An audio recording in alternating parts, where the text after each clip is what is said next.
Bienvenue à tous et merci de nous rejoindre pour cette nouvelle édition de l'Africa Newsroom. Aujourd'hui, deuxième volet de notre semaine sur le secteur hôtelier avec notre dossier du jour qui sera consacré aux maisons d'hôtes à Ouidah au Bénin. Au programme également de cette émission, au Niger, une commission parlementaire va enquêter sur l'affaire dite de l'Uranium Gate. Et le président camerounais Paul Biya est en visite en Italie depuis ce lundi 20 mars. Et pour nous accompagner pendant cette émission, Marianne Cissé, vous êtes directrice de communication de Oversea. Bienvenue. Merci. Et avec nous également notre éditorialiste Malik Acher. Bienvenue Malik. Merci Fanny et bonsoir à tous ceux qui nous regardent. Tout de suite avec l'équipe du jour.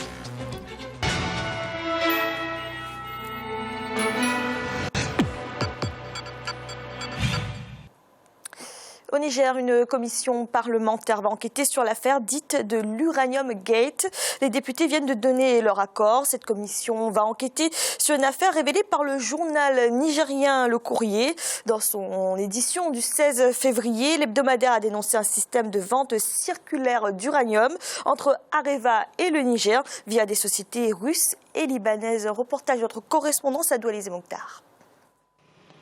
Une commission d'enquête parlementaire pour faire la lumière sur la vente présumée d'uranium nigérien, baptisée Uranium Gate. À la demande de l'opposition, les députés nigériens ont mis en place la commission pour enquêter sur cette affaire révélée mi-février par l'hebdomadaire indépendant nigérien Le Courrier. Composé de 10 membres désignés à la représentation proportionnelle des groupes parlementaires à l'hémicycle, cette commission installée ce lundi 20 mars a 15 jours pour mener son enquête. Votre mission consistera donc à recueillir des éléments d'information sur les faits déterminés se rapportant à cette affaire. Vous en ferez rapport à l'Assemblée nationale. Selon l'hebdomadaire indépendant Le Courrier, un virement bancaire de près de 200 milliards de francs CFA a été effectué le 12 décembre 2011 du compte parisien de la Société de patrimoine des mines du Niger vers le compte de la société libanaise Optima à Dubaï. La mise en place de la commission est saluée par certains observateurs, mais beaucoup restent néanmoins sceptiques par rapport à son aboutissement. Lorsque cette affaire avait été ébruitée par notre confrère Le Courrier, on a vu le président du parti au pouvoir, M. Bazoum Mohamed, président du PNDS Taraya, ministre de l'Intérieur de surcroît, faire des déclarations sur la presse disant que son collègue ministre mis en cause, ou en tout cas indexé dans cette affaire, qu'il ne va pas démissionner, on ne va pas le limoger du gouvernement et qu'il n'aura pas à répondre devant la justice. Donc, lorsque un ministre de la République, de surcroît président du parti au pouvoir, tient de tels propos et que par la suite, nous voyons la mise en place d'une commission, permettez-nous quand même d'être sceptiques. Pour rappel, c'est dans son édition du 16 février 2017 que l'hebdomadaire nigérien a dénoncé un système de vente circulaire d'uranium entre Areva et le Niger via des sociétés russes et libanaises. Selon le journal qui a publié des facsimilés des transactions, le nom de l'actuel ministre des Finances Hassoumi Massaoudou, alors directeur de cabinet du président du Niger, apparaît dans les documents liés à cette affaire. Malik, l'actuel ministre des Finances du Niger, Hassoumi Massaoudou, est cité dans ce dossier. Est-ce qu'une affaire comme ça peut faire vaciller le pouvoir ? Il est même intervenu très rapidement. Il a fait même une déclaration en ce sens en disant finalement qu'il n'y a rien d'opaque et d'illégal dans les transactions qui ont suivi justement cette vente d'uranium à plusieurs pays. Vaciller, il faut voir, il faut laisser le temps à l'enquête. Ce qui est sûr, c'est que ça met en valeur un débat public qui doit se faire sur l'opacité des transactions entre les entreprises nationales, privées ou publiques, et entre les autres sociétés étrangères qui activent dans le pays. Ça le mérite un peu de, je dirais, de mettre sur la table ce débat, parce que souvent, il règne une certaine opacité autour de l'exploitation des ressources minières, notamment dans les pays justement qui en regorgent, notamment le Niger et dans d'autres pays. Je pense aussi à la RDC qui, parfois, dans ce secteur-là, dans le secteur minier, dans le secteur des hydrocarbures, il y a une certaine opacité. Et c'est vrai que ce débat-là, forcément, n'est pas mis sur la place publique. Ce n'est pas un peu étrange que les députés aient donné leur accord pour une enquête qui va justement concerner abandonner le pouvoir? Eh bien, écoutez, c'est une heureuse surprise, c'est de voir qu'il y a des députés de la majorité, des députés de l'opposition enquêter sur ces procédés-là. Je trouve que c'est une formidable occasion de finalement, pour le Niger, de consolider des acquis démocratiques, des acquis de transparence qui font cruellement défaut dans le pays, dans d'autres pays de la région subsaharienne. Et pourquoi pas, pour ce pays, de devenir pour la première fois un modèle et d'intransigeance dans ce volet-là. Marianne, que vous inspire cette affaire ? Pour moi, ça nous ramène à un problème d'éthique qu'on retrouve dans plusieurs États, même parfois en France, mais aujourd'hui, vous avez vu le débat politique hier, ça revient comme mot. Et donc, comment un pays, moi c'est ma seule question, comment un pays qui regorge d'autant de ressources, du fer, de l'or, on cite l'uranium et le pétrole, peut se retrouver être dans le programme des Nations Unies comme étant le pays le moins développé du monde. Donc cette question, on va dire qu'elle est justifiée par ce genre de comportement, de malversation, qui ne sont pas encore, j'ai pas d'éléments de preuve pour la mener, mais étant donné la rébellion des Nigériens eux-mêmes face à cette problématique-là, j'espère que ça changera et que les mentalités évolueront, vraiment. Malik, la commission d'enquête a 45 jours pour rendre son rapport, sachant que cette affaire concerne plusieurs pays, parce que l'argent présumé a transité par plusieurs sociétés. Est-ce que cela est suffisant, d'après vous, comme délai ?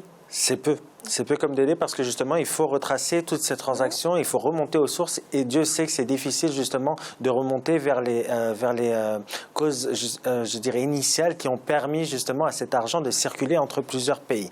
Donc c'est très difficile de le faire en 45 jours. Ce délai me semble très peu intéressant, je dirais, où les députés auront du mal à avoir cette capacité à enquêter pleinement.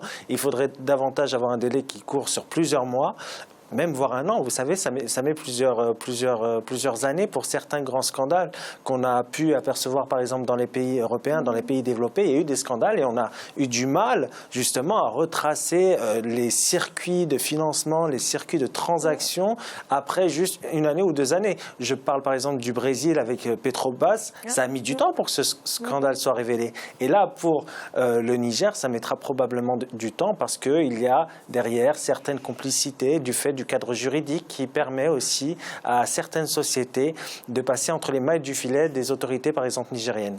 Et de la corruption aussi. Oui. La corruption. Oui. Tout à fait. Mais après, moi, je pense que quand même, 45 jours pour pouvoir juste statuer sur... juste constater qu'effectivement, il y a eu un virement qui est parti d'un compte non justifié. Il suffit juste que ça soit pas justifié. Si ce n'est pas justifié, il faut qu'ils apportent des éléments de preuve. Et donc, s'ils ne sont pas capables d'amener des éléments de preuve, là... effectivement, ils pourront statuer qu'il y a malversation. Et d'après vous, quelles peuvent être les conséquences d'une telle enquête? Est-ce que vous êtes optimiste quant aux résultats? Que Malik disait que ça va être difficile. On va dire que il y aurait quelques années, j'aurais pas été optimiste. Aujourd'hui, il y a quand même une remontée de la population, on va dire même mondiale, contre des politiques qui se servent. Malheureusement, ça arrive dans tous les pays. Et donc, oui, je suis optimiste, sincèrement. Je pense que les Nigériens vont faire ce qu'ils doivent faire. Et puis, si le directeur, comment il s'appelle, le ministre des Finances doit être destitué, bah oui. Je pense que ça va faire monter, il y aurait une évolution des pensées. Merci. Dans l'actualité également, le président camerounais Paul Biya est en Italie depuis ce lundi 20 mars. Une visite principalement consacrée au renforcement de la coopération entre les deux pays. Les secteurs concernés sont notamment l'industrie et l'éducation. Reportage de notre envoyé spécial Gaël Onana. À l'invitation de son homologue italien Sergio Mattarella, le président Paul Biya a débuté ce 20 mars une visite d'État à Rome en Italie. Une visite à forte consonance économique avec pour objectif l'amplification de la coopération entre les deux pays en matière d'industrie.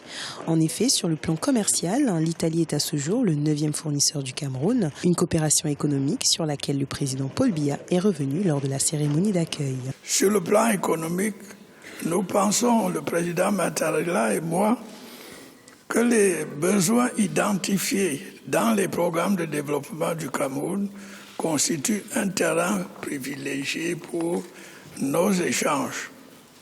J'ajoute que notre projet de développement au Cameroun Industrie, à la hauteur de nos besoins, devrait intéresser la grande puissance industrielle manufacturière qu'est l'Italie depuis de longues années. Nous pensons en particulier aux filières bois, peau, cuir, marbre et agro-industrie.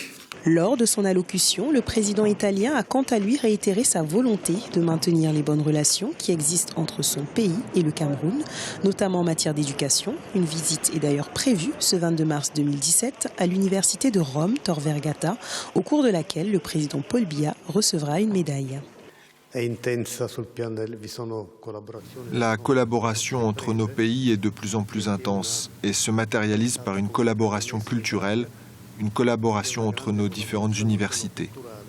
En effet, de nombreux étudiants camerounais étudient à ce jour au sein de nos universités et ceci est un point important de l'amitié et de la collaboration entre nos deux pays.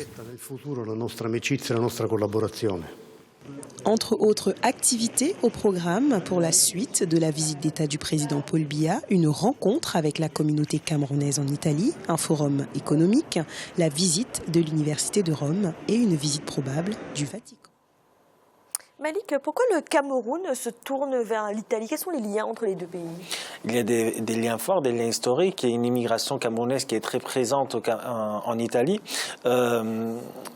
Je pense que l'Italie est en recherche d'un relais de croissance. Il ne faut pas se leurrer. Les pays de la rive sud, les pays de l'Union européenne et par exemple ceux qui sont justement au sud de l'Union européenne, de l'Italie, de l'Espagne, du Portugal, sont dans un besoin de relais de croissance. Et le seul marché qui s'y apprête, c'est l'Afrique.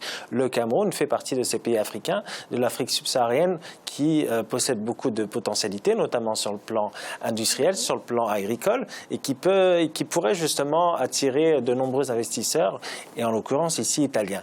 Les Italiens ont de nombreuses PME, PMI qui sont très performantes, souvent des entreprises qui sont familiales, mais qui sont très compétitives sur le marché européen et sur le marché mondial globalement.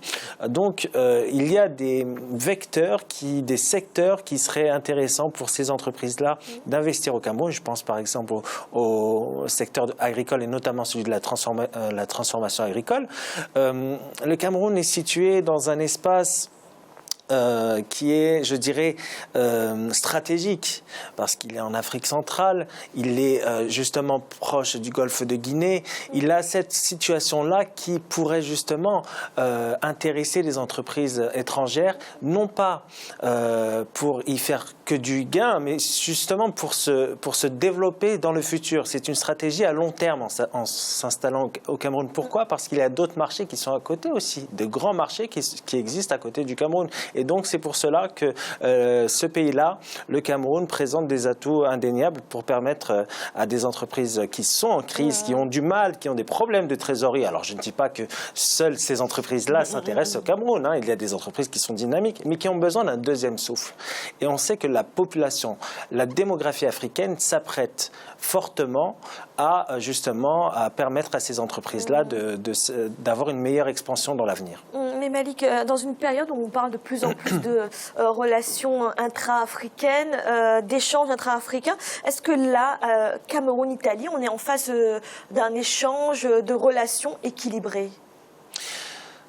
Il y a incontestablement une situation qui a changé. C'est-à-dire que l'Europe semble toujours être un Eldorado pour beaucoup de jeunes Africains et ça reste une image qui est constante encore. Mais le Cameroun, justement, est en position, je dirais, de force. Alors pas que le Cameroun, d'autres pays africains. Alors bien évidemment, il y a des problèmes structurels qu'il faut régler sur le plan économique, notamment dans beaucoup de pays africains. Mais cette tendance est renversée. Pourquoi? Parce qu'on est dans une économie mondiale qui a été pendant quelques années en récession, qui a du mal à redémarrer. Le marché africain, comme je le disais, est l'un des plus dynamiques. Et dès lors, ces relations-là, elles vont se rééquilibrer. Alors, je dis, bien évidemment, elles ne sont pas équilibrées encore. Elles vont se rééquilibrer. Pourquoi? Parce que pour une entreprise italienne, s'installer au Cameroun, c'est aussi avoir un pied en Afrique et pouvoir conquérir, par exemple, le marché de la CEMAC, qui peut s'apprêter fortement aux entreprises italiennes. Merci, nous allons marquer une courte pause un instant, la deuxième partie de l'Africa Newsroom. À tout de suite.